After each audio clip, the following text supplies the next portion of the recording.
Ang programang ito ay rated SPG. Striktong patnubay at gabay ng magulang ang kailangan. Maaaring may masiselang tema, lengguwahe, karahasan, sexual, horror o droga na hindi angkop. Pinayagan nga ni Zoe si Annalyn na makita ang kanilang ama na si Doc RJ.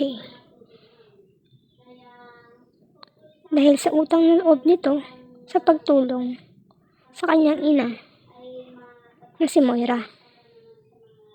Sa pag-uusap ni Doc RJ at ni Annalyn, na itanong nga ni Annalyn sa kanyang ama kung bibigyan siya ng pagkakataon na makahalin muli ang kanyang ina. At dahil sa unti-unti na ngang bumabalik ang alaala ni Doc RJ, ang katanungang isiniwalat ni Annalyn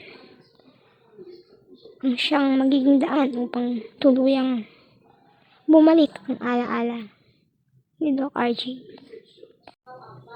At kasabay ng pagbabalik ng alaala ni Doc RJ, manunumbalik muli ang pag-ibig niya kay Lynette.